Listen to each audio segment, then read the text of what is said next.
learners, selamat datang pada video pembelajaran kedua mengenai tahap persiapan dalam melakukan presentasi efektif. Setelah kamu mempelajari tahap perencanaan dalam presentasi, pada video kali ini kamu akan masuk ke tahap persiapan dalam presentasi. Sebelum menyimak lebih lanjut, berikut adalah tujuan pembelajaran kita kali ini. Yang pertama, setelah mempelajari materi ini, mahasiswa diharapkan mampu mengimplementasikan prinsip desain presentasi dengan tepat. Kedua, setelah mempelajari materi ini, mahasiswa diharapkan mampu memproduksi media presentasi yang informatif dan menarik secara visual. Ketiga, setelah mempelajari materi ini, mahasiswa diharapkan mampu menerapkan teknik latihan presentasi dengan benar. Nah, pada video ini, topik yang akan kita bahas meliputi pertama, tahap mendesain media presentasi yang menarik, kedua, tahap memproduksi media presentasi, dan ketiga, tahap latihan yang bisa membantu kamu tampil maksimal saat presentasi. Untuk itu, yuk simak video ini sampai selesai. Yang pertama, tahap desain. Tahap pertama yang akan kamu pelajari adalah tahap desain. Desain yang baik menjadi kunci utama untuk membuat presentasi yang efektif. Pada tahap desain ini terdiri dari desain umum, desain instruksional, desain verbal atau visual, dan desain media khusus. Desain umum. Saat membuat presentasi, ada dua hal penting yang perlu diperhatikan. Pertama, struktur penyampaian dengan langkah-langkah sebagai berikut. Pertama, susun informasi dengan rapi agar mudah dipahami.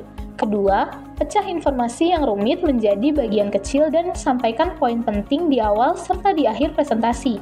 Ketiga, gunakan pengantar dan ringkasan agar audiens punya gambaran besar sebelum masuk ke detail.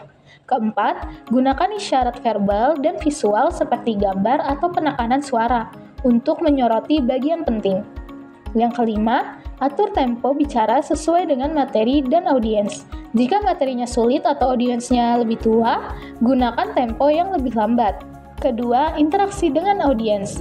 Langkah-langkahnya sebagai berikut. Yang pertama, jelaskan tujuan presentasi sejak awal. Misalnya, apa yang ingin Anda sampaikan dan apa yang audiens perlu pahami. Yang kedua, gunakan contoh yang sudah dikenal audiens agar lebih mudah dipahami. Yang ketiga, lihat dari sudut pandang audiens, terutama jika menjelaskan langkah-langkah untuk melakukan sesuatu. Yang keempat, jangan berbicara terlalu cepat atau menggunakan bahasa yang terlalu rumit. Pastikan audiens bisa mengikuti materi. Yang kelima, libatkan audiens dengan mengajukan pertanyaan dan meminta mereka berbagi pengalaman. Yang kedua, desain instruksional. Desain instruksional membantu menyusun materi ajar agar lebih mudah dipahami oleh peserta didik. Beberapa langkah yang dapat digunakan yaitu: yang pertama, menarik perhatian audiens atau attention. Agar audiens tetap fokus dan tertarik, penting untuk menggunakan variasi dalam nada suara, kecepatan bicara, dan volume saat menyampaikan informasi. Untuk materi visual, warna, bentuk, dan kecerahan juga dapat membantu menarik perhatian.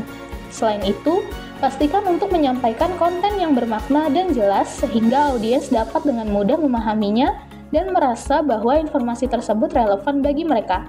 Kedua, susun materi secara efektif atau perception. Agar materi mudah dipahami dan diterima, penting untuk mengatur materi dengan rapi sesuai alur berpikir audiens. Gunakan petunjuk visual dan verbal seperti panah, angka, atau kata kunci yang menonjol untuk memudahkan pemahaman. Yang ketiga, membantu audiens dalam proses mengingat atau memori. Untuk meningkatkan daya ingat audiens, hubungkan informasi baru dengan pengetahuan yang sudah mereka kenal agar lebih mudah diterima. Lakukan pengulangan agar informasi tersimpan lebih kuat dalam ingatan dan tunjukkan dampak atau akibat agar informasi terasa lebih berarti. Yang keempat, sajikan konsep dengan jelas atau concept learning. Untuk membantu pemahaman konsep secara mendalam, berikan contoh dan non-contoh agar batasan konsep lebih jelas. Gunakan gambar yang sesuai seperti gambar realistis untuk menunjukkan bentuk nyata dan gambar sederhana untuk menjelaskan konsep. Ketiga, desain verbal atau visual. Tujuan dari desain verbal dan visual adalah untuk menyampaikan informasi secara efektif dan memudahkan pemahaman audiens. Yang pertama, dari segi verbal. Dalam aspek verbal, hal utama yang harus diperhatikan adalah kejelasan dan ketepatan pesan. Bahasa yang digunakan harus mudah dipahami oleh target audiens. menghindari istilah yang ambigu atau terlalu teknis jika tidak diperlukan. Gaya bahasa juga harus disesuaikan dengan karakter audiens, misalnya bahasa formal untuk kalangan profesional atau bahasa santai untuk kalangan anak sekolah. Konsistensi dalam penggunaan kata, istilah, dan nada bicara juga sangat penting untuk menjaga identitas dan kesan profesional. Selain itu, pesan verbal sebaiknya memiliki daya tarik emosional seperti menggunakan kata-kata persuasif atau ajakan. Yang kedua, dari segi visual. Dari sisi visual, desain harus mampu menarik perhatian sekaligus mendukung penyampaian pesan secara efektif. Tata letak elemen visual perlu diatur secara proporsional dan terstruktur agar informasi mudah diikuti oleh mata. Pemilihan warna juga harus mempertimbangkan harmoni dan kontras, serta makna psikologis dari warna tersebut. Penggunaan tipografi juga tidak kalah penting seperti jenis dan ukuran huruf. Selain itu, elemen seperti gambar, ikon, dan ilustrasi harus berkualitas tinggi, relevan, dan tidak mengganggu fokus utama. Yang ketiga, dari segi keterbacaan.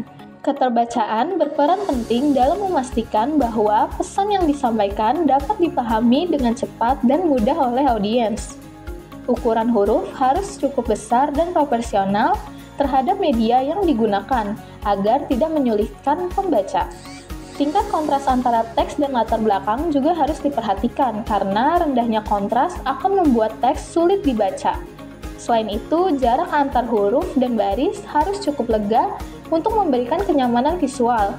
Terakhir, kalimat-kalimat yang tertera dalam desain sebaiknya dibuat singkat, padat, dan jelas. Dari segi diagram dan grafik. Dalam desain visual, penggunaan diagram dan grafik berperan penting untuk menyampaikan data atau informasi kompleks secara ringkas dan mudah dipahami. Hal yang perlu diperhatikan adalah kesederhanaan dan kejelasan penyajian. Diagram atau grafik sebaiknya tidak terlalu rumit, cukup menampilkan informasi yang relevan dengan tujuan komunikasi. Pilih jenis grafik yang sesuai dengan jenis data. Warna yang digunakan harus cukup kontras untuk membedakan setiap elemen, namun tetap harmonis agar tidak membingungkan mata. Keempat, desain media khusus.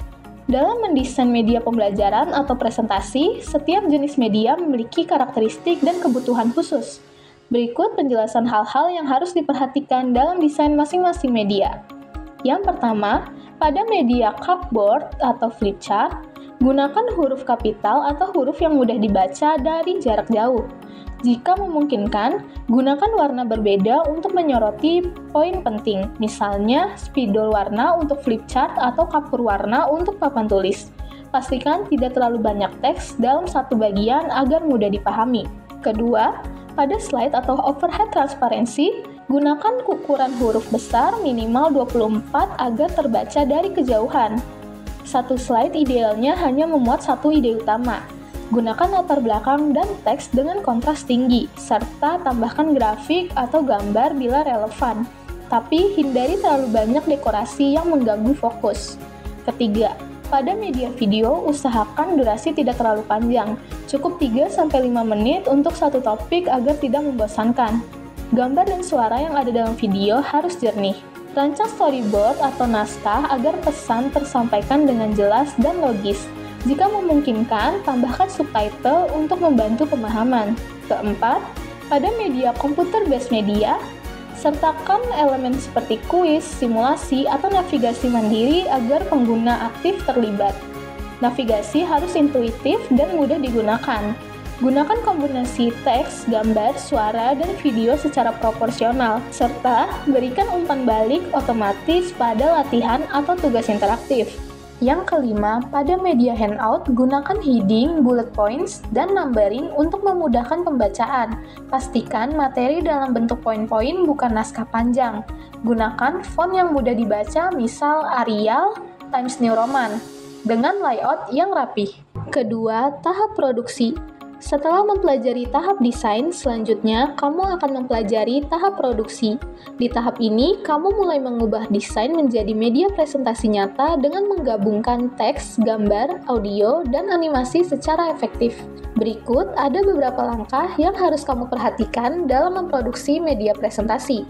Pertama, gunakan template atau desain yang konsisten. Pilih desain slide yang sederhana, profesional, sesuai dengan tema materi, dan seragam di setiap halaman. Yang kedua, buat slide yang ringkas dan jelas. Saat menuliskan materi dalam slide, gunakan kalimat singkat atau poin-poin penting saja.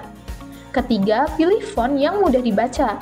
Gunakan jenis huruf yang jelas dengan ukuran yang cukup besar, dan jangan gunakan terlalu banyak jenis font dalam satu presentasi. Keempat, gunakan gambar, grafik, elemen, atau video secara tepat. Tambahkan elemen visual untuk memperjelas pesan, bukan sekadar mempercantik.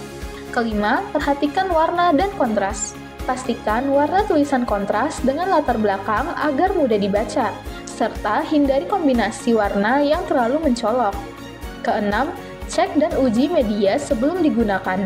Sebelum digunakan, periksa semua elemen, teks, gambar, suara, video, dan link. Pastikan semuanya berjalan lancar saat presentasi nanti. Ketiga, tahap latihan. Setelah mempelajari tahap desain dan tahap produksi, selanjutnya kamu akan mempelajari tahap latihan. Berikut beberapa tips yang dapat kamu lakukan saat latihan presentasi. Pertama, pahami materi dengan baik. Pastikan kamu benar-benar menguasai isi presentasimu dan tidak mengandalkan slide atau catatan, sehingga kamu bisa lancar menyampaikan materi dan tidak tergantung pada teks. Kedua, latihan menyampaikan materi secara lisan. Coba sampaikan materi dengan suara dan artikulasi yang jelas seperti sedang presentasi sungguhan. Ketiga, latihan dengan menggunakan media atau tanpa media. Latihan presentasi dengan dan tanpa media sangat penting agar kamu siap menghadapi gangguan teknis seperti listrik mati atau file error. Keempat, simulasikan kondisi sebenarnya. Latihan presentasi akan lebih maksimal jika kamu melakukannya di tempat dan suasana yang mirip dengan kondisi aslinya. Tujuannya supaya kamu terbiasa dengan suasana presentasi yang sebenarnya, mulai dari posisi berdiri, bahasa tubuh, cara memegang alat bantu, hingga bagaimana cara kamu bergerak dan melihat ke arah audiens. Kelima, latihan di depan orang lain. Latihan di depan orang lain sangat membantu kamu mengetahui seberapa siap presentasimu. Coba ajak teman, keluarga, atau siapa saja yang bisa mendengarkan kamu latihan. Minta mereka memberi masukan agar kamu tahu bagian mana yang perlu diperbaiki. Yang keenam, rekam dan evaluasi diri. Rekam latihan presentasi dengan HP atau laptop, lalu tonton ulang untuk mengevaluasi dan memperbaiki penyampaianmu. Sekarang, kamu sudah mempelajari 3 tahap penting dalam mempersiapkan presentasi, mulai dari tahap desain lalu masuk ke tahap produksi, dan terakhir tahap latihan agar penyampaianmu terdengar percaya diri dan meyakinkan. Ketiga tahap ini saling mendukung dan sama pentingnya, jadi jangan dilewatkan salah satunya ya. Sekian materi kali ini, sampai jumpa di materi berikutnya ya learners.